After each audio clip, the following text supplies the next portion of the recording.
మనకి ఎవరో కూడా లేరు. ఎవరైనా ఆశ్రయించారంటే కొంతకాలం వరకే మనకే ఆశ్రయం ఉంటారు. ఎదుగురా నేను ఉన్నాను, నీకు ప్రాణానికి నా ప్రాణం ఇస్తానంటాడు. కానీ ఎవరు కూడా ఆ సమయానికి ఎవరు కూడా మనకి ప్రాణానికి ప్రాణం ఎవరు. కానీ మనం అడిగినప్పుడు ఏం చేస్తారంటే, అదే నేను ఎప్పుడన్నా పలానా చోట ఇక్కడ ఉన్నానని చెప్పి తప్పించుకోవడానికి అవకాశం ఉంటుంది. కానీ మానవులు దేవుడు అటువంటి వాడు కాడు అని దేవుడు ఉన్న సత్యాన్ని ఏం చేశాడంటే ఈయన నమ్ముకున్నాడు. సత్యాన్ని నమ్ముకొని దేవుడిని వెంబడించాడు. కాబట్టి శాశ్వతమైన కృప ఒకటి. ఆయన ఏమన్నాడంటే, నా దీపమును కూడా వెలిగించేవాడు నీవే కదా ప్రభువా. కాబట్టి ఇప్పుడు వరకు నేను బ్రతికున్నానంటే ఈ దీపము నా హృదయంలో ఉందంటే, దీపం అనగా మన ఆత్మ. ఈ ఆత్మ అనే దీపం కూడా నువ్వు ఇచ్చినదే కదా ప్రభువా. కాబట్టి నా దీపాన్ని కూడా నువ్వు వెలిగించేవాడు, నాకు భయం అనేది లేదు. ఎందుకంటే నేను ఎవరు చూసి కూడా మరి తన సొంత కుమారుడు కూడా అభిషేకం కూడా చంపబోయాడు. మరి ఎవరు సింహాసనం కోసం మరి తండ్రి కొడుకు చంపబోయాడు, సొంత కొడుకే చంపబోయాడు. కానీ ఏంటంటే కొందరు తెలియక ఏమనుకుంటూ ఉంటారంటే, అది తండ్రి చంపడం ఏంటో అభిషేకం అనుకుంటారు. కానీ అక్కడ మర్మాలు తీసుకోకుండా ఏంటంటే ఏదేదో వాగేస్తాం. కానీ అక్కడ ఉన్న అధికారాన్ని నాకు కూడా కావాలి. మరి అక్కడ మరి లూసిఫర్ మరి దేవుని దగ్గర ఉన్నప్పుడు ఆ సింహాసనం నాకు కావాలని మరి లూసిఫర్ ఏ విధంగా ఆశించిందో, దురాత్మ కూడా ఈయన ఏం చేసినట్టు అభిషేకమును కూడా దురాత్మ పట్టబడబట్టి ఆయన ఏం చేశాడు, నా తండ్రి యొక్క సింహాసనం మీద నేను కూర్చోవాలి, నా తండ్రిని నేను చంపడానికని నేను వెనకాడమని చెప్పి మరి కత్తి తీసుకొని యుద్ధానికి వెళ్ళినప్పుడు ఏమవుతుంది, అక్కడ అనుకోకుండా చనిపోవడం జరుగుతుంది. అదే విధంగా మనకున్న దాన్ని బట్టి, మనం కలిగిన దాన్ని బట్టి మనం గట్టిగా పట్టుకోవాలి. కానీ ఇక్కడ ఆయన అన్ని శ్రమలు వచ్చినా కానీ మామ ద్వారా వచ్చినాయి, మరి శత్రువు ద్వారా వచ్చినాయి. కానీ ఆయన ఏమన్నాడు, నా యెహోవా నన్ను ప్రేమించేవాడంట. మరి అట్లాగే నేను 3వ కీర్తన కూడా చదువు ఒకసారి. వచ్చినది కూడా కీర్తనీయుడైన యెహోవాకు నేను మొరపెట్టగా నా శత్రువుల చేతిలో నుండి నన్ను రక్షించను. దేవునామం స్తోత్రము కలుగును గాక. కీర్తనీయుడు అంట. ఎందుకంటే ఆయన ఒక్కడే మహిమ గలవాడు. ఎందుకంటే ఆయన ఒక్కడే పూజకు అర్హుడు. ఎందుకంటే ఆయన ఒక్కడే మరి ప్రపంచంలో ఎవరో కూడా పూజింపదగిన వారు ఎవరో కూడా లేరు. కానీ ఆయన ఒక్కడే కీర్తనకు ఒక్కడే ఆయన మహనీయుడై ఉన్నాడు. కాబట్టి ఆ కీర్తనీయుడైన యెహోవాకు నేను మొరపెట్టగా, ఆయనకి నేను మొరపెట్టగా ఆయన ఏం చేశాడంట, ఆయన మొరపెట్టగా చేశాడు, ఆయన నా శత్రువుల చేతుల్లో నుండి నన్ను రక్షించాను. ఎందుకంటే దావీదు మరి అక్కడ మరి ఆయన అంతగా ఆరాధించి ఆయన అంత పూజించి నా మొదటి స్థానము నా దేవునికి అని చెప్పి ఆయన దేవుడి మీద ఆధారపడి ఉన్నాడు. కాబట్టి ఏం చేశాడంటే అక్కడ ఉన్న వాళ్ళ శత్రువులు కూడా చూసి ఏమన్నాడంటే, భయపడలేదు. కానీ నా శత్రువుల చేతుల నుంచి కూడా నన్ను రక్షించగలిగే దేవుడు నా దేవుడు నాకున్నాడు. కాబట్టి నేను దేనికి కూడా భయపడనని అక్కడ వాక్య భాగం మనకు సెలవిస్తుందంట. అదే విధముగా మరి 6వ ఒకసారి, నా శ్రమలలో నేను యెహోవాకు మొరపెట్టి తిని నా దేవునికి ప్రార్థన చేసి తిని. దేవుని నామము స్తోత్రము కలుగును గాక. మరి ఇక్కడ ఏమంటున్నాడంటే, నాకు శ్రమ కలిగింది. నాకు శ్రమ కలిగినప్పుడు నేను ఎవరికి నేను చూడలేదు, కానీ దేవుని వైపు నేను చూశాను. కాబట్టి నా దేవుడికి నేను నన్ను రక్షించగలిగేవాడు ఎవరైనా ఉన్నారు అంటే ఈ ప్రపంచంలో నా దేవుడి తప్పితే ఎవరు కూడా లేరని చెప్పి దేవుడికి మొరపెట్టాడు. యెహోవాకు మొరపెట్టి తిని నా దేవుని ప్రార్థన చేసి తిని. ఎందుకంటే ఆయనకి ఇష్టమైన కుమారుడిగా ఉన్నాడు. కాబట్టి ప్రథమ స్థానం ఆయనకి దేవుడికి మరి దావీదు గారు ఇచ్చారు. కాబట్టి నా ప్రార్థన కంపల్సరీగా వింటాడని చెప్పి ఏం చేసేట దేవుడికి ప్రార్థన చేసేట మనమేని చేసి తిని ఆయన తన ఆలయములో ఆలకించిన నా ప్రార్థనను అంగీకరించాను. ఆలయములో అంటే మరి ఆలయములో మనం ఏమో ఇక్కడ మరి ఆలయంలో మనం ఉన్నాం. మనం చేసిన ప్రతి ఒక్క ప్రార్థన కూడా ఏం చేస్తాడు, దేవుడు ఆలకిస్తాడు. మరి అలానాడు సొలొమోను కట్టిన మందిరం మీద ఏమన్నాడంటే, సొలొమోను కట్టిన మందిరం మీద, అయ్యా ఇదిగో నేను కడుతున్న మందిరంలోకి వచ్చి వెళుతున్న వారు అనారోగ్యాలతో ఉండనే, మరి సమస్యలతో ఉండనే ప్రతి ఒక్కరు కూడా వచ్చి దీంట్లో ప్రార్థన చేసుకుని వెళ్ళినప్పుడు వాళ్ళకి జయాన్ని మీరు ఇవ్వండి అని అడిగినప్పుడు మరి ఏం చేశాడు, అలానాడు మరి కట్టిన ప్రార్థన విజ్ఞాపననే దేవుడు విన్నాడు. వినేం చేశాడంటే, మరి ఆ సొలొమోను కట్టిన మందిరం మీద ఆ మందిరంలోకి ఏమైతే అనుకుని వచ్చేవాడు, మరి ఆయన ఏ విధముగా మరి వాళ్ళకున్న సమస్యలు బట్టి చెప్పుకొని మరి ప్రార్థన చేసుకుని వెళ్ళేవాళ్ళు వాళ్ళందరూ కూడా దేవుడు విడుదల ఇచ్చాడు. అదే విధంగా దావీదు కూడా ఏం చేస్తానంటే, నా శ్రమలన్నిటిలో కూడా ఆయన నన్ను తప్పించేవాడిగా ఉన్నాడంట. అదే విధముగా మరి అదే వచ్చిన మరి 25వ వచ్చిన సహాయం చేయాలి. మరి సేవకులు వచ్చినారు కాబట్టి మనం ఏం చెప్పకూడదు. దయగల వారి ఎడల నీవు దయ చూపించుదువు, యథార్థవంతుల ఎడల యథార్థవంతుడుగా నుండువు. దేవుని నామమునకు స్తోత్రము కలుగును గాక. మరి ఇక్కడ ఏమన్నాడు? దయ గల వారి ఎడల అంటే దయ, ఆయన దయ ఎవరి మీద ఉంటుందంటే, ఇప్పుడు నేను నిన్ను ప్రేమిస్తున్నాను అనుకో, చిన్నయ్య అంటే నాకు ఇష్టం అని నేను ఎక్కువ నేను ప్రేమించాను అనుకో, చిన్నయ్య ఏం చేస్తాడంటే మరి నేను ఈ చిన్నయ్య కూడా మా బాబాయ్ని బాగా ఇష్టపడటానికి అవకాశం ఉంటుంది. ఎందుకంటే నేను అతను ప్రేమించాను కాబట్టి, నా బాబాయ్ ప్రేమ నాకు చూపిస్తాడు కాబట్టి నా బాబాయ్ నేను కూడా ప్రేమించాలని చిన్నయ్యకు ఉంటుంది. అదే విధముగా ఏమన్నాడంటే ఇక్కడ దయగల వారి ఎడల అంటే ఆయన దావీదు మహారాజు ఏం చేశాడంటే అక్కడ పాఠం ఏం చెప్తుంటే మనకి దయగల వారి ఎడల ఆయన దయ చూపించేవాడిగా ఉన్నాడు. కాబట్టి మనం ఏం చేయాలంటే దేవుణ్ణి మనం నమ్ముకొని ఆయన దగ్గర మనం వేడుకుంటే మన ప్రార్థనకి జవాబు వస్తుంది. మన ప్రార్థన అన్నింటికి కూడా మనం చెయ్యాలి ఇవ్వడానికి సిద్ధముగా ఉన్నాడు. మనకి ఏ సమస్య అయినా కానీ, కరువా, అనారోగ్యమా, ఏదైనా సరే ఏదైనా అనుకుని మనకి విడుదలనిచ్చి మనకు సమాధానాన్ని ఇచ్చే దేవుడు మనకు ఉన్నాడు అని చెప్పి దావీదు యొక్క మహారాజు గట్టిగా మనకి స్పష్టంగా ఒక పాఠాన్ని నేర్పుతున్నాడు. కాబట్టి మరి ఈ చెప్పిన వాక్యము దేవుడు దీవించును గాక. మరి మన మధ్యలో ఉన్న సేవకులు మరి వాక్యాన్ని వివరిస్తారు. ఎందుకంటే మరి వినడం ద్వారా ఏమవుతుందండి, విశ్వాసం కలిగింది. అవిశ్వాసం ఏం చేస్తుందంటే దేవుని దగ్గరికి మనం నడిపించడానికి అవకాశం ఉంటుంది. కాబట్టి మరి చెప్తున్న ప్రతి ఒక్క మాట కూడా మనం శ్రద్ధగా విన్నాం. ఇచ్చిన వాక్యము దేవుడు దీవించును గాక. ఆమేన్.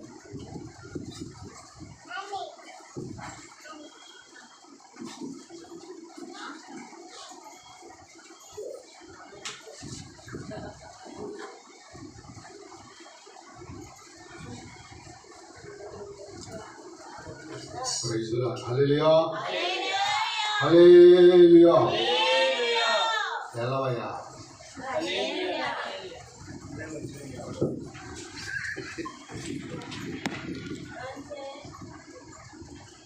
మరి గడిచిన కాలం అంతా ప్రభు తన రెక్కల నీళ్ళు మనం ఏం చేశారు అమ్మా? సురక్షితముగా కాచి కాపాడు. నేను ప్రశ్న అడిగి ముందుకెళ్తాను. దేవుడు మనకు కాపుదలు ఇచ్చాడు. దేవుడు మన చుట్టూ కంచె వేశాడు. అవునా? మనకు తెలుసా కనపడిద్దని? చెప్పాలి. కనపడిద్దన్న వాళ్ళు చేయొద్దండి, కనపడదన్న వాళ్ళు చేయాలి. కనపడిద్దా? అవునా? మరి ఎవరు తెలిసిందా సంగతి? మన చుట్టూ దేవుడి కంచె ఉందని ఎవరికి తెలుసు? చెప్పాలి. పోయిన వారు కూడా ఓడిపోయారు. నేను చెప్పే కానీ నాకు కనీసం ఏ బ్రెయిన్లు కూడా తేలా. చెప్పిన వాళ్ళకి మీకు తెస్తారే బాగా. నేను పాడబాటాన్ని పాడబాడే లోపు మీరు ఆలోచించు. ఎంత మంచివాడవయ్యా యేసయ్యా, ఎంచు చూచినా నిన్ను మెచ్చిన దేవుడు లేడయ్యా, నా యేసయ్యా, యేసయ్యా, నా యేసయ్యా. ఎంత మంచివాడవయ్యా యేసయ్యా, నన్ను చేసినావు,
నీకు ఆన్సర్ దొరకలేదా?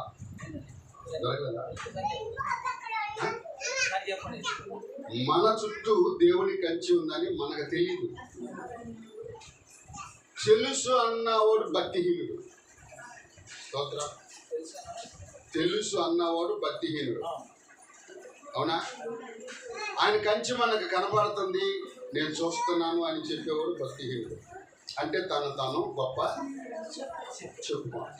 కానీ మన చుట్టూ దేవుని కంచి ఉందని ఎవరికే తెలుసు. కరెక్ట్గా చెప్పింది. దాన్ని ఎట్లా చెప్పగలం? సైతానికి తెలుసు. అవునా? కెళ్ళమగిరే బుద్ధి వాళ్ళు స్తోత్రం కదా. యోబుకు తెలుసో లేదు, కానీ సైతానికి మాత్రం ఏమన్నా యోబు చుట్టూ కంచి వేశాం. స్తోత్రం. దేవుడురా మనకు తెలియదు. దేవుడు మనతో ఉన్నాడన్న సంగతి మనకు తెలియదు. దేవుడు మన చుట్టూ కంచి వేశాడన్న సంగతి యోబుకు తెలియదు, యోబు కుటుంబానికి తెలియదు. కానీ ఎవరికి తెలుసాయా అంటే ఎంత దినాల్లో మనం చాలా జాగ్రత్తగా ఉండాలి. ఎందుకంటే వాక్యం అది కాదు, కానీ ఎందుకు ఉండాలి అంటే ఎవరో ఒక రీతిగా కుటుంబాలు పాడైపోతూ ఉన్నాయి.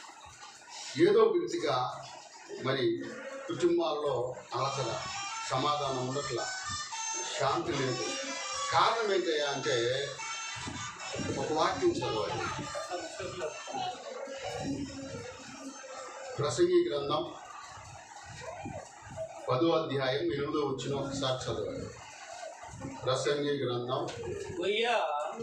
గొయ్య ప్రభువాడు దానిలో పడిను, గొయ్య తొగువాడు దానిలో పడిను, కంచె కొట్టువాని పాపము కలుచును. ఏం కలుచును?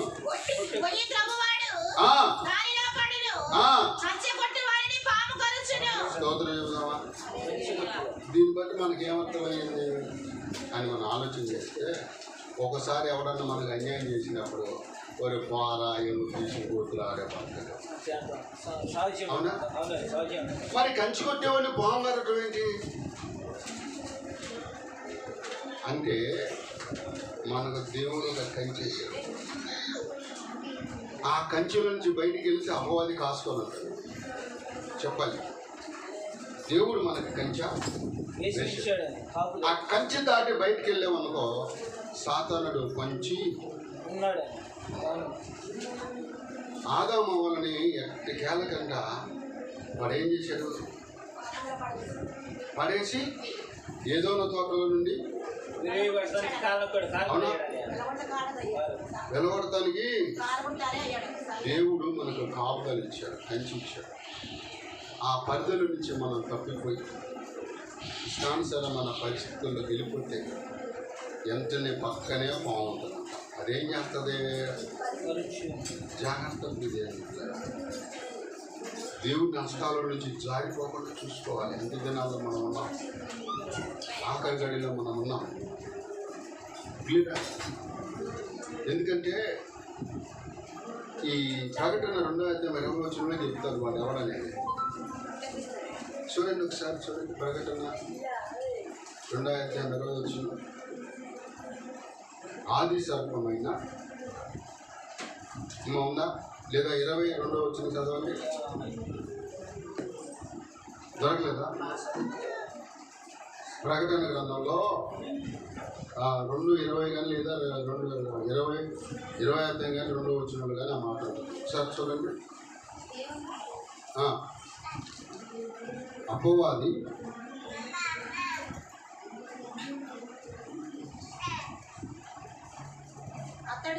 అమ్మా 20వ అధ్యాయం 2వ వచనం. అతడు ఘట సర్పము అనగా అపవాదియు సాతాను అను ఆ ఘట సర్పము పట్టుకొని 1000 సంవత్సరాల వారిని బంధించను. స్తోత్రం. ఎవడు వీడు? పాము అంటే ఘట సర్పం. ఎప్పుడైతే దేవుడంట మనల్ని కంచిగల తోటలో స్థిరపరిచాడు, అవునా? కంచగల తోటలోన నన్ను స్థిరపరచినందున కంచగల తోటలోన నన్ను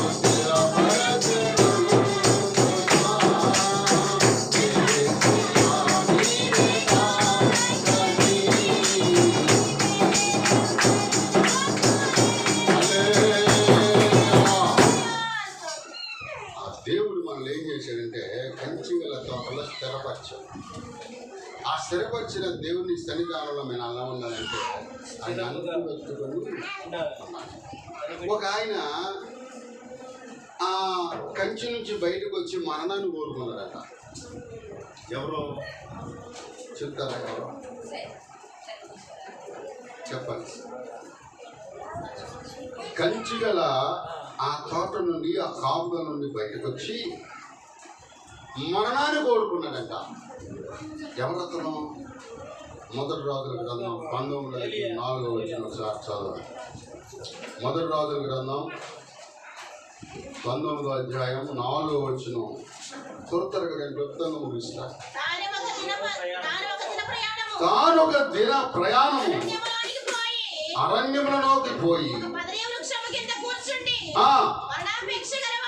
మరణాపేక్ష గలవాడాయి యెహోవా నా పితరుల కంటే నేను ఎక్కువ వాడును కాను, ఎంత మటుకు చాలును. చూడండి ఏమంటున్నాడు ఏలియా, ఎంత మటుకు చాలు, నేను ఇక ఈ బాధలేని పడలేను, ఎన్నో సమస్యలతో నేనున్నాను, నా జీవితం అంతా నిట్టూర్పులే, ఎవరి ద్వారా నాకు నెమ్మది లేదు, ఎవరి ద్వారా నాకు శాంతి లేదు,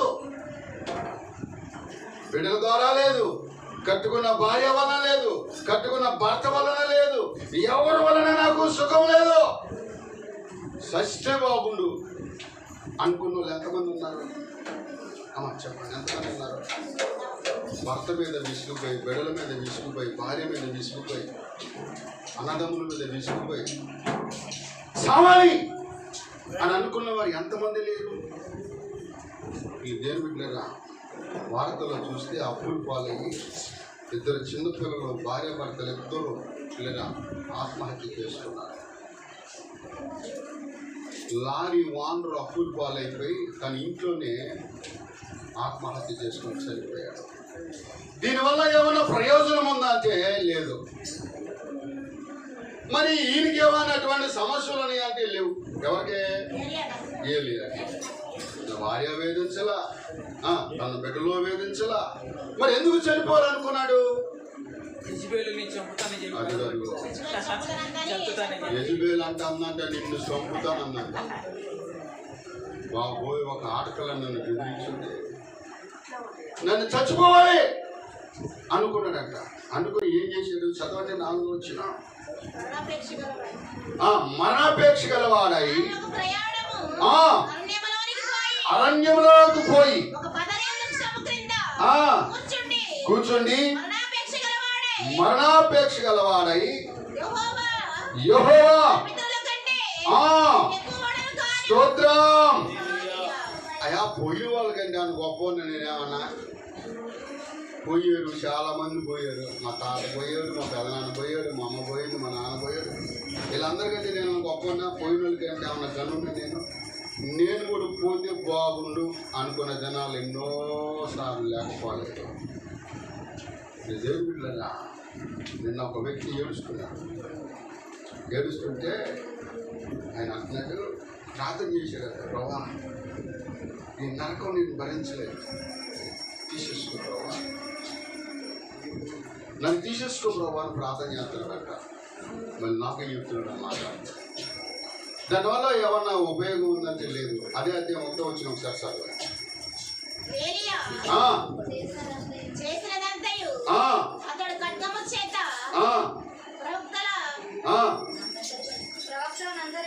ప్రవక్తలందరినీ సంగతియు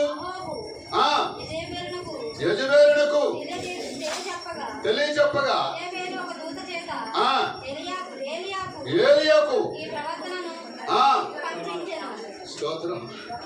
ఏనట ఈ ప్రవర్తన పంపించెను. వర్తమానము వర్తమానము పంపిను. ఏలియా ఎలాంటి వాడు? ఏలియా ఎలాంటి వాడు అంటే ఆసక్తితో ప్రార్థన చేయక లేదా అతను ప్రార్థన చేస్తే వర్షం ఆగింది. ఆగిపోయింది, వర్షం వచ్చింది. అతను ప్రార్థన చేస్తే వర్షము ఈ ఆగి- మరలా పడింది. చూడండి, రాజుల మొదటి గ్రంథం 17వ అధ్యాయం మొదటి నుంచి కొన్ని వచనాలు చదువుదాం. అతడు ఆ, రాజు కాపురస్తుడు ఆ, కాపురస్తుల సంబంధియు ఆ, తిష్బీయుడైన విస్మీయుడైన ఏలియా ఏలియా అహాబు వద్దకు వచ్చి ఆహాబు ఎద్దుకు వచ్చి ఎవరి సన్నిధిని యవన సన్నిధిన నేను నిలబడి ఉన్నాడు. చూసారా ఎంత సవాల్ చేస్తున్నాడు? చూసారా క్రైస్తవుడు ఎలా ఉండాలంట? అదే వ్యక్తికి మరణ భయం పట్టింది. లేచిపోయాడు. సవాల్ చేసాడా? మహిమోహముడా, నేను ఎవరి సన్నిధిలో ఉన్నాను, నీకేమన్నా అర్థం అవుతుందా?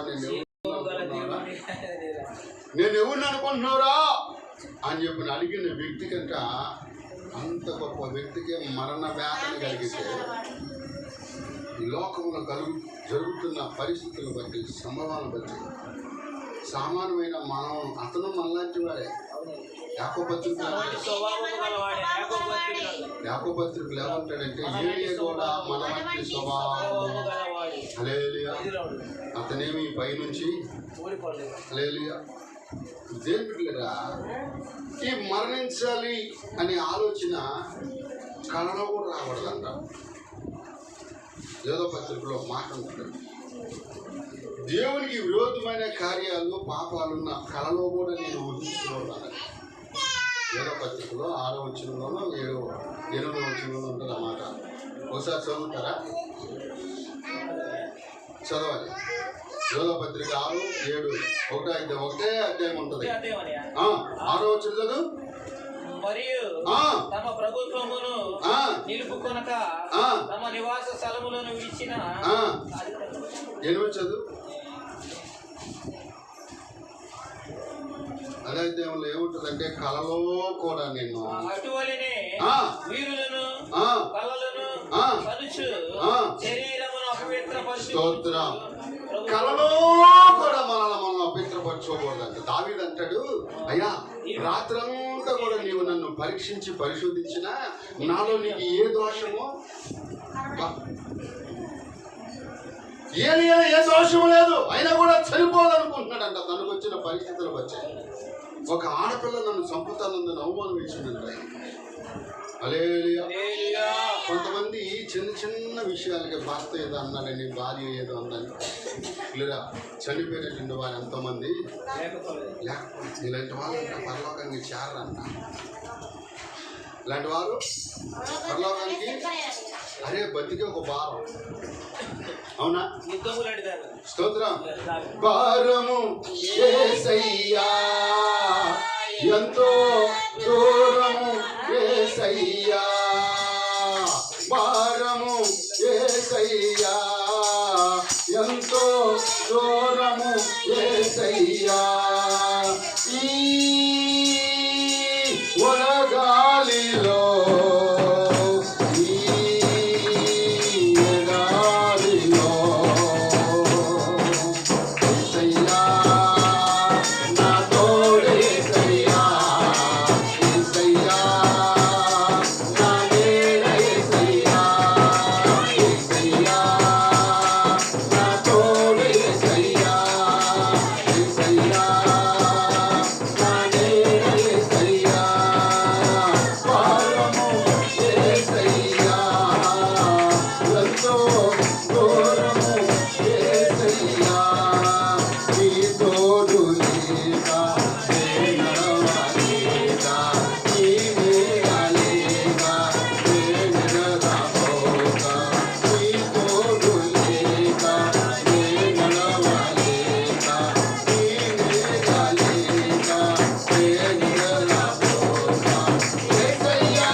జీవితమే ఒక అంటే కష్టాలు కడగలదు జీవితం. సంసారం అంటే సామాన్యం కాదు. కొంతమంది అంటారు అయ్యా సముద్రానన్నా ఈతగాని స్తోత్రం. ఇటువంటి పరిస్థితులను బట్టి విసిగిపోయి శ్రమను తాళలేక కొంతమంది చచ్చిపోవాలనుకుంటారు. యాకోబు పత్రిక ఒకసారి చదవండి. యాకోబు పత్రిక 5వ అధ్యాయం 15, 16, 17 వచ్చిన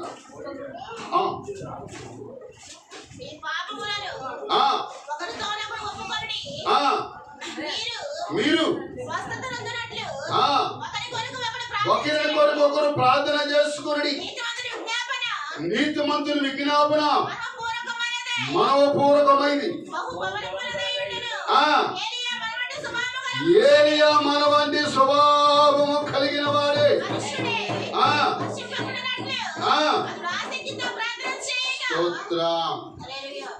ఏలి ఎలాంటి వాడు అంటే మంచి ప్రార్థన పరుడు. అంత ప్రార్థన పరుడు అయినప్పుడు కూడా తనకి ఏం చేయాలి ఏమవ్వాలనుకున్నాడు. కానీ దేవుని తోడు వచ్చి ఏం చెప్పిందంట అక్కడ ఏం చెప్పిందంట ఏమండి ఈయన సామాన్యుడు కాదు. ఎవరో ఏలియా పట్ల దేవుడి ఉద్దేశం వేరుగా ఉంది. ఏలియా పట్ల దేవుడి ఉద్దేశం వేరు. అది ఏలియాకి అర్థం కాక మసిమో చంపారు ఏనంట. ఏలియాకైనా మన కూడా అంటే మన పట్ల కూడా నీ ద్వారా దేవుడు ఏం చేయాలనుకున్నాడు, దేన్ని శాసించాలనుకున్నాడు. ఒకసారి వాక్యం ఏముంటుందంటే నిన్ను హింసించిన వారు నిన్ను బాధ పెట్టిన వాడిని కాలదేవి తీసుకొస్తున్న వాడిని పాద ధూళి నాపుతారంట. స్తోత్రం. క్రైస్తవుడి జీవితం ఛాలెంజ్గా ఉండాలి కానీ తిరుగుతనంగా ఉండాలి. స్తోత్రం చెబుదామా. ఏమన్నాడు అక్కడ అంటున్నాడు నేనేమన్నాను ఇప్పుడు ఎవరిని మనం ఇతరుని కించపరచకూడదు. ఎవరిని ఇప్పుడు సౌలు ఉన్నాడు. సౌలు ఎవరో అసలు ఎవరో పెళ్లించిన సంగతి పక్కన పెడదాం. మొదటి రాజు అవునా ఇశ్రాయేలుకి మొదటి రాజు. దావీదు మీద ఓరకోరికనే పగబట్టాడు. కానీ నిన్ను హింసించేవారు కుటుంబం అంటున్నాడు అక్కడ. వాక్యం చూపిస్తాను దేవుడు ఇర్మియాను యెషయాను తగిలింది ఆ మాట. నిన్ను బాధ పెట్టిన వాడు ఆ కుటుంబం నీ కాళ్ళ దగ్గరకు వచ్చి నీ పాత ధూళి నాపుతాడు. హల్లెలూయా. దాంట్లో చిన్న బైబిల్ ఉంటుంది ఇవా. స్తోత్రం. యెషయాలోనే ఉంటుంది చూపిస్తాను. అదేనండి స్తోత్రం. మీరా దేవుని యొక్క వాక్యాన్ని మనం జ్ఞాపకం చేసుకుని ముందుకు నడిచే వారముగా ఉండాలి. అలా నడిచిన దినాల్లో దేవుడు మన పక్షాన గొప్ప కార్యాలు చేస్తాడు. యెషయా 60వ అధ్యాయం 40 వచ్చిన ఒక్కసారి చదవండి. 14. నిన్ను బాధించిన వారి సంతానం వారు నీ ఎదుటకు వచ్చి సాగిలపడెదరు. తృణీకరించిన వారు వచ్చి పడెదరు. యెహోవా వచ్చి ఏం చేస్తారంట పాదాల మీద. సౌలు దావీదుని చంపాలని చూశాడు. దావీదును తరుగుతున్నాడు. అసలు ఏదో ఈయనేదో ఆయన చంపాలని ఏదో పెద్ద రాజకీయ నాయకులాగా ఈయనేదో 10 మందిని చంపేసిన వాళ్ళలాగా దావీదుని చంపాలని చూశాడు. రాజు అయ్యుండి నేను రాజుని నాకేంటి అనుకున్నా, నేను వీరుడిని సూర్యుడిని అనుకుంటున్నాడు. ఓ దినాన్ని ఏమైపోయింది, ఆ వీరుడి పని అయిపోయింది, సూర్యుడి పని అయిపోయింది. దావీదు రాజుగా ఉన్నాడు. దావీదు రాజుగా ఉంటే ఆ దావీదు యొద్దకు తన సంతానం వారు ఎవరో చెప్పాలి. ఇంకొక బహుమానం రెడీగా ఉండాలి. అప్పుడప్పుడు ప్రశ్నలు అయిపోతే మీరు మాట్లాడరు. అదే బైబిల్ ట్రైనింగ్ పెడదాం అంటే ఇది ఎంత సావాలి చెప్పండి. ఆ? సౌలు సంతానంలో ఒకరిని దావీదు పాదాల దగ్గర తీసుకొచ్చాడు. సౌలు సంతానంలో ఒకరిని దావీదు పాదాల దగ్గర తీసుకొచ్చాడు దేవుడు. ఎవరు ఆ వ్యక్తి? ఎవరో మేబోషెత్ తెలీదా? అక్కడ ఏం చేశాడు? సాగిల పడ్డాడంట. సౌల్ని దావీదుని ఏం చేశాడు? అరే ఈ మేబోషెత్ ఎవరు? ఒక రాజు కుమారుడు. రాజు యువరాజు. రాజు మనవుడు ఏమవుతాడు? యువరాజు అయ్యుండి దావీదు అదే ఏం చేశాడు? దయచేసి మనం ఎవరిని ఇతరులను బాధ పెడతా ట్రై చేయమాకండి. ఒకసారి లక్ష్మి అంటే ఈ సందులో వెళ్ళిపోయింది. వాళ్ళ అబ్బాయిని ఊరకనే కొట్టారు. అది ఏమన్నా పాపం రోడ్డు మీదే కులం అనే దేశంతో రిలీజ్ అయితే ఎక్కడి నుంచి అని చెప్పి క్యాస్ట్ పేరు ఎత్తి కొట్టారు. ఆ పిల్లల్ని కదిలించుకొని కొట్టాడు. నా ఫోన్ చేశారు, అయ్యా ఇక్కడ కొట్టారయ్యా అంటే ఏ బాధ లేదు, వాడు ఎత్తపస్తారు ప్రార్థన చెయ్యి. ఆ పిల్లడు ఏదైనా చేసుకుంటాడేమో అవమానంతో అన్నాడట. వాడు నన్ను కొట్టే నేను చచ్చిపోతాను అన్నాడట. అలాంటి పిచ్చి పని చేయమాట ప్రార్థన చేస్తాను. ఆ తెల్లగా వచ్చాడు, అయ్యా నేను ఊరకనే పెట్టాను, నన్ను క్షమించాడు. శత్రువుల కొరకు ప్రార్థన చేయడమే తప్ప నేను చచ్చిపోవాలి, నేను చచ్చిపోతాను అనకూడదు. ఎవరికి నష్టం? స్తోత్రం. ఏలియా పట్ల దేవుడు ప్రణాళిక పోవడం అదేంటి అర్థం కాదు. ఏంటి ప్రణాళిక అని మనం ఆలోచన చేస్తే అది ఏలియా కూడా అర్థం కాదు. ఏలియా ఆనోకుల వలన, ఆనోకులంట ఈ భూమి మీదకి మరలా వస్తారంట. వాళ్ళు భూమి మీదకి వచ్చినప్పుడు చాలా చరిత్ర ఉంది వాళ్ళిద్దరికి. అది వాళ్ళకి అర్థం కాదు. వాళ్ళ కోసమే మీడియా పుట్టింది. నాకు అర్థం కావట్లేదు దేవుని వాక్యం, దేవుని పని, దేవుడు అంటే ఏంటో. ఆయన ఏదో ఆహా ఊహ అనుకుని ఎదురు జరగండి అయ్యా, ఎదురు జరగండి కొంచెం.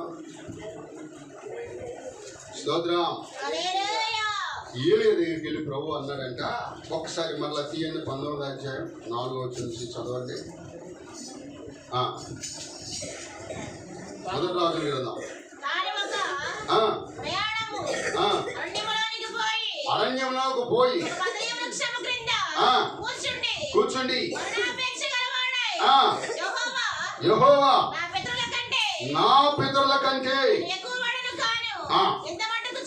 ఇంత మటుకు చాలు, నా ప్రాణము తీసుకొనమని అతడు వరుణి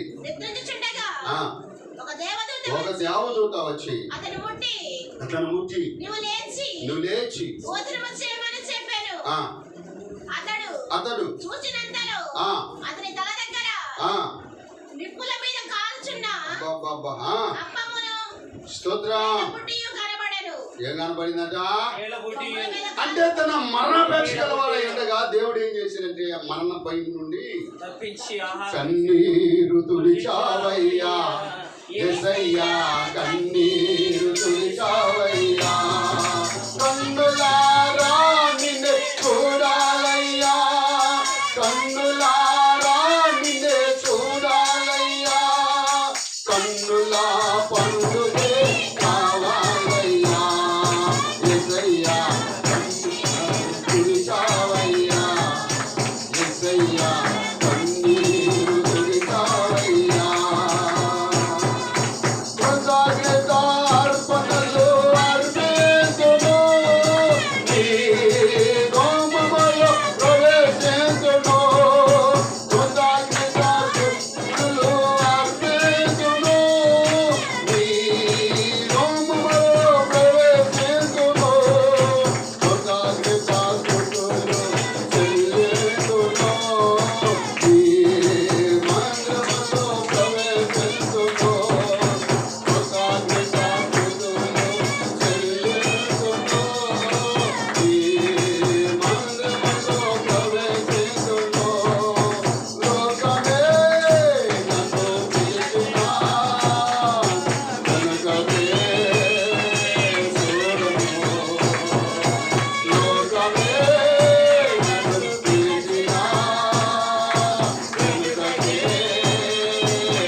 చూస్తుంటే సావాలనిపించింది.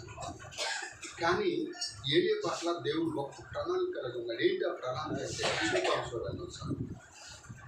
ప్రకటన 11వ అధ్యాయం 3 నుంచి కొన్ని వచనాలు చదివా. ప్రకటన 11వ అధ్యాయం. నేను నా ఇద్దరు సాక్షులను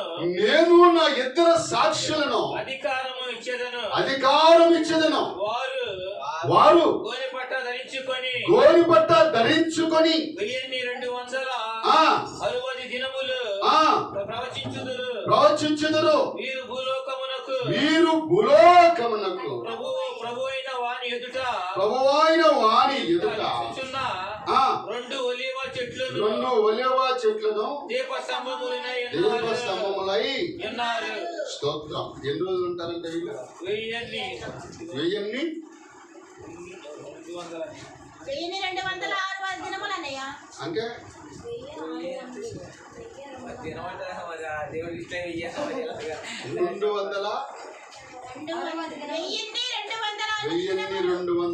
దినాలు భూమి మీద ఉంటారంట. ఎప్పుడు ఏంటి వాక్యంలో అర్థం ఏంటి?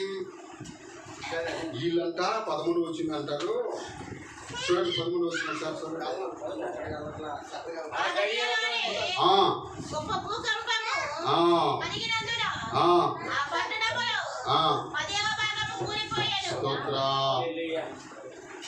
ఈ ఏలియా ఆనోకు గురించి దేవుడు మాట్లాడుతున్నాడు. ఎవరి గురించి? అవునా? ఏలియా ఏమన్నాడు? నాకు బాధ వచ్చిందయ్యా, వ్యాధులు వచ్చిందయ్యా, అవమానం కలిగిందయ్యా, ఒక ఆడపిల్ల నన్ను చంపుతాను వచ్చింది ప్రభావ, నేను బతకూడదు దగ్గర నన్ను చంపేయ్యా అంటున్నాడు. ఎవరుండే దాన్ని మాకంటే ఓడ్చుకుని అంత మరి పుచ్చుకుని ఏదో ఒకటి చచ్చిపోయిన వాళ్ళు ఉన్నారు. అట్లా చేసుకొని ఓర్కనే ఈ భాస్కర్ గారికి ఇంట్లో నాగేశ్వర గారు అని ట్రైలర్ ఒక ఆయన ఉండేవాడు. అయితే అమ్మాయి అంటే నవ్వుతా అన్నంట, నువ్వు నన్ను ప్రేమిస్తున్నామేమో, నేను ప్రేమించలేదు బాగుందంట. ఊరికి నవ్వుతా. అయితే చాలా రోజుల నుంచి వాళ్ళు ప్రేమించుకుంటున్నారు. వాళ్ళ నాన్న తెలుసు, వాళ్ళ అమ్మలకు తెలుసు, వాళ్ళ కుటుంబానికి మొత్తం తెలుసు. నవ్వుతా ఉందని ఈ మాటలు కావాలి, నేను అంత గుండెల్లో పెట్టుకున్నాను నేను అని చెప్పి థమ్స్అప్ చేసా తెచ్చుకొని నా వెలుగులు మంది చేసుకుని తాగేసాడు. స్తోత్రం. ఆల్రెడీ పెళ్ళయింది, పెళ్ళైన ఒక ఆడపిల్ల అయినా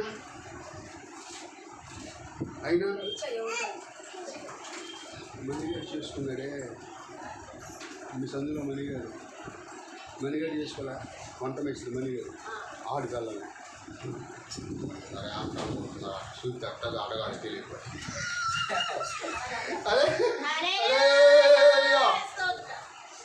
కొన్ని జీవితాలు అట్లా ఉంటాయి. కాబట్టి ఓర్చుకుంటే మన జీవితంలో దేవుడు గొప్ప కార్యం చేస్తాడు. ఆయన మహిమను మనం చూస్తాం. ఈ ఏరియాకి అర్థం కాల. ఇంకొక విషయం ఏంటంటే దేవుడు అంట ఇందాకేం చెప్పాడు? ఒక్కసారి యెషయా గ్రంథం 43వ అధ్యాయం 49వ అధ్యాయం 23వ వచనం ఒకసారి చూడండి. 49-23 వచనం ఒకసారి చదవాలి.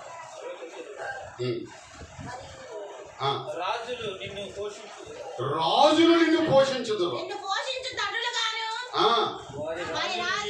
వారి రాణీలు నీకు పాలిచ్చే రాజులుగాను ఉండదరు. వారు భూమి మీద సాగిలపడి నీకు నమస్కారం చేసి ఏంటంట ఏలియని దేవుడు ఏం చేశాడు? దేవుడు హింసించిన వారంట ఏలియా పాదాల మీద పడతారంట. స్తోత్రయ్య. ఇక్కడ రాజు అయిన నెబుకద్నెజర్ కాలంలో యూదుల్ని చెరక తీసుకెళ్ళిపోవాలని అంటే అక్కడ దేవుడు వాళ్ళకి వాగ్దానం చేస్తాడంట యెషయా ద్వారా.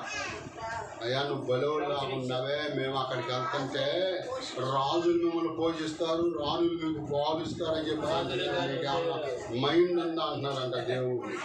కానీ అక్కడికి వెళ్ళిన తర్వాత రాజు భోజనాలు పెట్టారంట వాళ్ళకి. ముందుంది ఆ కాలం. అదే లేదా మనం అంటాం కదా అప్పుడప్పుడు మొత్తం నీళ్ళకే చెప్పాలి, మొత్తం నీళ్ళకే దానిని బాగు వారంటీ ఎవరు పోసుకుంటారు? చిన్న చిన్న విషయాలు ఉరుకు పడకూడదు. దేవునికి అప్పగించి ప్రార్థన చేయాలి. ఒక దినాన్ని ధిక్కరించిన వారు, అవమానించిన వారు ఎవరైతే ఉన్నారో వారు సాగులు పడి మీ అధికారులు మొత్తి నాపుతారు. దేవుడు అక్కడ చేస్తారు. ఏలియాకు జరిగింది అది. ఏలియా అమ్మాయి ఏం చేసింది? ఇశ్రాయేలు చంప ప్రజలందరూ ఏలియా ఆరోకుల దగ్గర సాగిల పడ్డారట. స్తోత్రం యొక్క హల్లెలూయా. వాళ్ళు భూమి మీదకి ఎందుకు మరలా వస్తారు? మరణము చూడకుండా వాళ్ళు వెళ్ళిపోయారు కదా. మరణము చూడకుండా వాళ్ళు వెళ్ళిపోయిన తర్వాత ఎప్పుడు వస్తారయ్యా అంటే భూమి మీద యుద్ధం జరిగింది. ఆ యుద్ధం చూడటానికే మనకి అగో ఈ మీడియో దేవుడు ఇచ్చాడు. యుద్ధం చూడటానికి మీడియో మనకి దేవుడు ఇచ్చాడు. ఫోన్లో ఇప్పుడు నాకు అది సిగ్నల్ ఇస్తా ఉంది, నీ సిగ్నల్ అయిపోయింది ఇక్కడ. స్తోత్రం కదా. ఏంటి ఫోన్లోనమ్మా దేనికి అయిపోతాయి? నెట్ లేకపోతే ఈ నెట్ దేనికి వచ్చింది, వీడియో దేనికి వచ్చింది అది మనకు తెలియదు. రేపు అంత్యక్రీస్తు అనేవాడు వస్తారంట భూమి మీద. ఎవరో అంత్యక్రీస్తు అని ఇప్పుడు చాలామంది అంత్యక్రీస్తులు వచ్చారు. అంత్యక్రీస్తు అంటే ఆడే ఆఖరి క్రీస్తు. ఇక మళ్ళీ లేడు. ఇక వాడు వచ్చి భూమి మీద అంట నేనే దేవుడిని అంటాడట. నేనే దేవుడుగా ఈ వాక్యం తీసేది నా బొమ్మ పెట్టండి అంటాడంట. బలి పెట్టండి పైన మెలలో వాక్యం తీసేది నా బొమ్మ పెట్టండి అంటాడంట. అప్పుడు ఈ శ్రమకాలము 7 సంవత్సరాలు శ్రమకాలం. జాగ్రత్తగా 7 సంవత్సరాలు శ్రమల కాలం. ఈ 7 సంవత్సరాల శ్రమకాలాన్ని 3.5 ఎంత 7 సంవత్సరాలు. మొదట 3.5 సంవత్సరాలు అంత్యక్రీస్తు అనేవాడు ఇశ్రాయేలుతో బాగానే ఉంటాడంట. సంధి చేసుకొని ఇశ్రాయేలు ప్రజలు బాగా కొంచెం దగ్గర అయినప్పుడు నేనే దేవుడిని అంటాడంట. వాడు ఈడు రమేష్ముఖుడు. మన దేవుడు ఏం చెప్తున్నాడు? ఆకాశమే కానీ ఆకాశం అందే కానీ నేల మీదే కానీ నీళ్ళలో కానీ సముద్రంలో కానీ ఏ రూపాన్ని కూడా మీరు దేవుడిగా చేసుకోవద్దు. ఇప్పుడు మనం యేసుప్రభు బొమ్మ ఇళ్ళలో పెట్టుకున్నాం. ఎంతమంది పెట్టారు? నిజంగా అట్లుంటాడు యేసుప్రభు. చూసావా? యేసుప్రభు అట్లుంటాడా? ఒకసారి అమ్మగారికి ఆపరేషన్ జరుగుతుంది. 28,000 వేసాడు బిల్లు. ఈడిస్తాన్ని 8 రూపాయలు ఉన్న దగ్గర.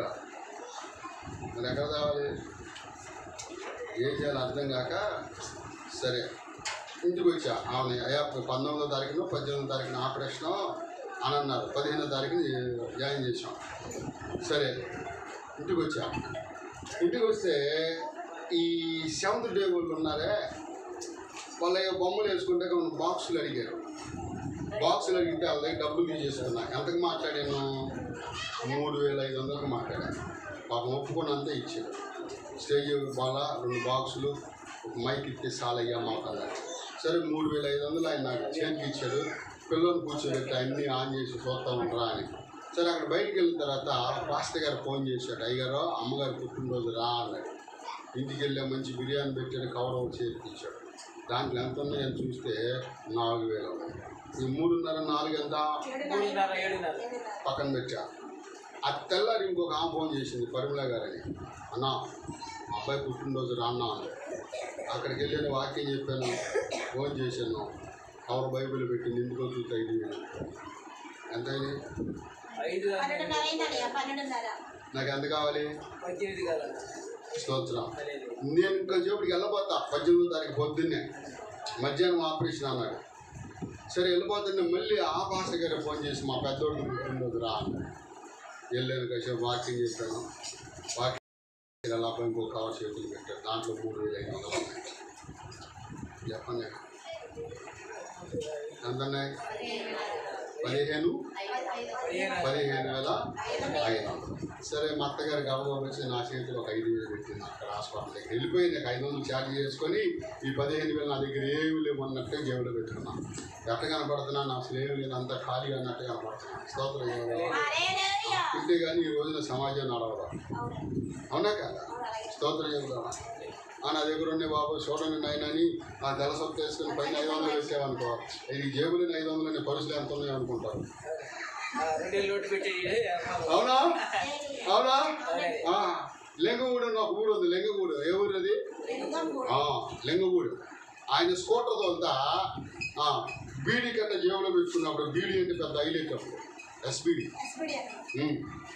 ఎస్బీడీ అంటే పెద్ద హైలైట్. అయితే ఆయన ఏం చేసేవాడు, అప్పుడు 500 కాగితాలు లేవులే, 100 కాగితాలు కానీ 50 కొత్త కాగితాలు ఉంటే ఆ కద్దర చెట్టుకి ఎదరకిట్ట కొట్టొచ్చుతారు కనపడి దాన్ని వెనకాల ఎస్బీడీ కట్ట పెట్టేవాడు. అలాంటి వాడు మొత్తం బాగొట్టుకుని చేపలు అనుకుంటున్నాడు. ఏం చెప్పమంటాడు? ఇప్పుడు మనీ మధ్య చచ్చిపోయారు ఆయన. ఎందుకు చనిపోయాడంటే తల్లిని చూడాలి, తండ్రిని చూడాలి.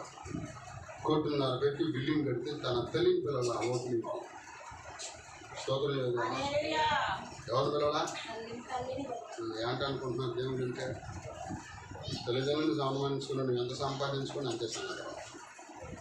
స్తోత్ర. కాబట్టి పిల్లరా, ఈ ఏలియా ఎలాంటి వాడయ్యా అంటే 3.5 సంవత్సరాలు బాగానే సంధి చేసుకున్నాడు. అంత్యక్రీస్తు ఇక ఆఖరి ఇంకెవరు లేడు, కాదే ఆఖరి. ఈ 7 సంవత్సరాలు ఆ పూర్తయ్యేలోపు ఏం చేస్తాడంటే శ్రమకాలం సంభవించింది. 7 సంవత్సరాలు ఇక శ్రమ పెడతా ఉంటాడు, ఇబ్బంది పెడతా ఉంటాడు, తరుగుతూ ఉంటాడు. నేనే దేవుడిని అంటాడు. ఈలో పాలు ఏం చేస్తారంటే 2 సేవకులు భూమి మీదకి వస్తారు. సవాళ్ళు పెడదామా?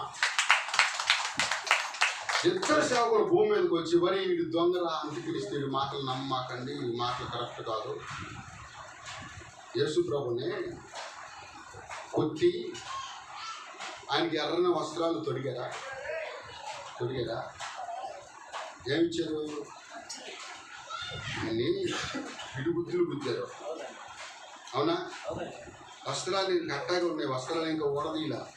ఎప్పుడు ఊడదీశారు? శిలకి తీసుకెళ్ళేటప్పుడు, శిల వేసేటప్పుడు వస్త్రాలు. అవునా?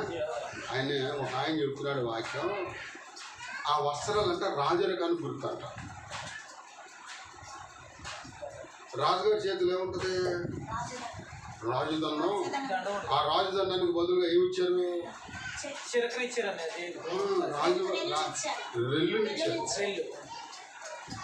ఆయన చెప్పట్లేదు. ఆయన ఆ గోదావరి రంగు వస్త్రం అంటే రాజు గుర్తండి. వారు ఆడ నేర్చుకున్నారు అనుకున్నాను నేను. ఈ బోధ మనం వెళ్ళమని వెళ్ళిపోయారు. స్తోత్రం. కొత్త బాధ వస్తుంది. అలాంటి వాళ్ళ దగ్గరే ఉన్నారు జనం, తెలుసా? అలాంటి వాళ్ళ దగ్గరే ఉన్నది ఉన్నట్లుగా చెప్పేవాడి దగ్గర లేదు. దేని బిడ్డలేరా? షూలా బాబా 4 క్యాబ్లు వేసి టపా 4 సపాలు కొట్టి కింద తోసి పడేసినోడే అబ్బో అంటున్నారు. ఏనంట వాళ్ళు పడరు, వీళ్ళే పడుతారంట, సేవేడు తోస్తారంట. కాబట్టి మీరా ఈ అంత్యక్రీస్తు ఏం చేశారంటే వచ్చి నేనే దేవుని అంటున్నప్పుడు ఏలి ఆనోకులు ఇద్దరు. అప్పుడు ఈ అంత్యక్రీస్తుకి ఏలియాకి ఆనోకు జరిగే యుద్ధం చూడటానికి దేవుడు మీడియా ఇచ్చి టీవీలు ఇచ్చాడు. ఆ టీవీలు మనమేమో ఇంకో దానికి ఉపయోగిస్తున్నాం. నచ్చిన సినిమాలు పెట్టుకుని ఇక్కడ ఒక సెక్షన్ అయిపోద్ది. ఇంటికి వెళ్ళినాక 2వ సెక్షన్ మొదలైంది. అమ్మ అర్థమవుతుందా నా మాటలో? ఇక్కడ మొదటి సెక్షన్ అయిపోద్ది, ఇంటికి వెళ్ళాక 2వ సెక్షన్ మొదలైంది. మొన్న లేదు దేవుడు పాటలు పెట్టుకున్నారు. మా మనవరాలు మా అబ్బాయి రిమోట్ నాకు ఇద్దరు, నాకు తెలియదు అదని ఎక్కడ నొక్కాలంటూ నేను ఇప్పుడు నాకు తెలియదు. టీవీ పెడతాం. ఎప్పుడైనా టీవీ దగ్గర కూర్చుంటే చూసిన అడగట్టి ఎంత మా మనవరాలు ఎంత ఎప్పుడైనా టీవీ దగ్గర కూర్చున్నానా?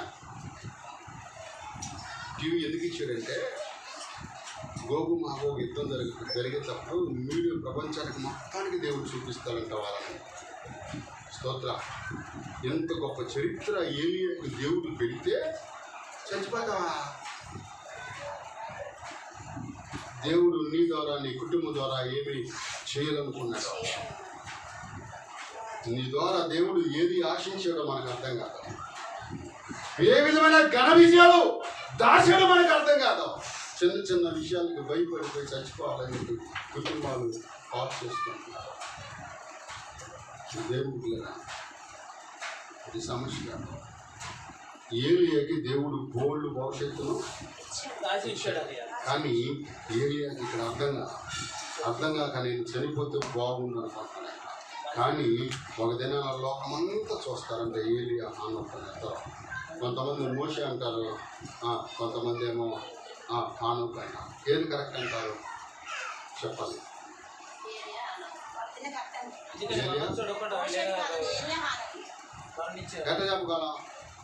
మరణించి కూడా దేవునితో కొంచెం అది వేరే. కాబట్టి వాళ్ళు రావడానికి అవకాశం ఉంటుందని. అవునా? ఎందుకంటే మనం అందుకనే వాళ్ళకి అవకాశం దేవుడు ఇచ్చాడు. మోషే వెళ్ళడం. అవునండి. మోషే సమాధి ఎక్కడ ఉందని నేటి వరకు దేవదూతల చేత చేయబడింది. మోషే వెళ్ళిపోయాడు, అరణ్యానికి వెళ్ళిపోయాడు. అవునండి. వెళ్ళిపోయిన తర్వాత మళ్ళా బాధితులన్నీ యెహోషువకు అప్పచెప్పాడు. అవునండి. అయ్యా నువ్వు చూసుకుని ఆయన వెళ్ళిపోయాడు. వెళ్ళిపోయాడు. స్తోత్రం చెప్పాలా? మళ్ళా ఇక మోషే తిరిగి రాలా. అవునండి. మోసే సమాధి ఎక్కడ ఉందో కూడా నీటికి ఎవరికి తెలియదు. అలాగని వీళ్ళిద్దరికి సమాధులు కూడా, వీళ్ళిద్దరు చనిపోయిరని ఆనవాళ్ళు కూడా ఎక్కడ లేదండి, బైబిల్ ఎక్కడ లేదండి. ఆఖరికి అంత్యక్రీస్తు చంపుతారంట. చంపినప్పుడు మళ్ళా దేవుని ఆత్మ వాళ్ళ మీదకి వచ్చి అందరు ఎత్తబడతానికి అందరు అలాగే చూస్తారంట. ఇక అదే దేహంతో కొనిపోబడింది. ఇక అదే ఆఖరి సువార్త. ఇంక సువార్త లేదు. ఇక ఏలి ఆనుకులు భూమి మీదకి సువార్త చేస్తారంట. అరే అది దొంగోడు అది మాట్లాడిన మాకండి అని చెప్తారంట. వాళ్ళ మాట్లాడిన అన్ని జనాన్ని దేవుడు రక్షణిస్తారంట. కానీ విని విని విని విని విని విని విని ఇక మనంత భక్తులు లేరనుకుంటాం మనం. మనకు లేదంట రక్షణ. అన్ని జనాలు ఉన్నారే, వాళ్ళిద్దరు వెళ్ళిపోతున్నప్పుడు ఆ మాటలు నిజంగా వీళ్ళు దేవుని బిడ్డలే అని రొమ్ము కొట్టుకొని నడిచినప్పుడు వాళ్ళ దేవుడు రక్షణిస్తాడు. మనకెవరు? బైబిల్ పెద్ద జనిది. మనం కూర్చొని వినాలి ఓపుకుంటే నాయన దేవుడు ఎన్నో విషయాలు అంటే. నా దగ్గర 7 యుగాల బుక్ ఉంది. మన బైబిల్ అంతలా ఉంటుంది. అది 7 యుగాల బుక్. ఒక్క యుగాన్ని వివరించాలంటే ఒక నెల రోజులు. ఒక యుగాన్ని జలప్రలయం మారణ భరణ యుగం, అబ్రహాము కాలంలో ఉన్నటువంటి అబ్రహాము భరణ యుగం, అట్లాగే 7 యుగాలు. 7 యుగాలు 6 యుగంలో ఉన్నాం మనం. కృపాకాలం, ప్రభు దురుపు కాలం. ఈ అంత్య దినాల్లో సాతాను అనేక రీతిగా మన ఆలోచనలు పెట్టి పాడు చేస్తారు. మనం ఆలోచనలు పెట్టి పాడు చేస్తాం. అలా అనకూడదు. ఒకసారి ఈ మా పెద్దోడనో వాళ్ళు ఏదో అనుకున్నారు చాలా క్రితం. ఆడికి ఫోన్ చేసి నువ్వు వెళ్ళు, నేను కరెంటు వైర్లు పట్టుకుంటాను, నీ వైర్ల దగ్గర నుంచింది అమ్మ. ఎవరు మీరు ఇవ్వాలా? ఏం చేసింది? హల్లెలూయా. అవునా? నేనేం చేసి అట్టపడకుండా పట్టుకొని నేను అక్కడ కూర్చున్నాను. ఎట్టపడకుండా పట్టుకొని నేను ఎక్కడ కూర్చున్నాను, నేను అక్కడే కూర్చున్నాను. ఆగలు ఏం చేస్తుంది, ఎప్పుడు వెళ్తాడో వైరు పట్టుకుంది, ఎప్పుడు వెళ్తాడో వైరు పట్టుకుందాం అని చూస్తాం. వాళ్ళ అమ్మ ఫోన్ చేసి అన్న తీసుకెళ్ళినా 2 రోజులు మీ దగ్గర పెట్టుకోవాలి. ఎందుకన్నా మీ దగ్గర నా భయం ఏంటి ఆ తెలిసి మేము ఏంటో. మొన్న కృపావతులు తాత కూడా అంటున్నాడు, మే నెలలో పెళ్ళి అయింది, ఇంతవరకు ఎప్పుడన్నా మా మనవరాలు ఎప్పుడన్నా వచ్చావు, అసలు బుద్ధి ఉందా నీకన్నా?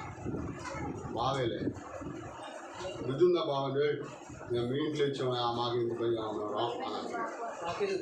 ఇంతవరకు వాళ్ళ అమ్మ నాన్న కానీ వాళ్ళ అన్నయ్య వచ్చాడు, వాళ్ళ బాబాయ్ వచ్చాడు, కానీ మిగతా వాళ్ళు ఇంకెవరో వాళ్ళ అమ్మ కానీ వాళ్ళ నాన్న కానీ వాళ్ళ అమ్మ మా కూతురే. స్తోత్రం. హల్లెలూయా. కాబట్టి ఇప్పుడు దేవుని బిడ్డగా దేవుని సన్నిధానంలో మనం నమ్మకమైన బ్రతుకు బ్రతకాలి. అప్పుడు దేవుడు గొప్ప స్థానాన్ని మనకే ఇస్తాడు. ఏలియాకి ఇచ్చాడే లేదా? ఇచ్చాడే లేదా? ఖచ్చితంగా దేవుడు ఇస్తారు. మాటలు దేవుడు దీవించును కాక. స్తోత్రం. ప్రార్థన చేస్తున్నాను.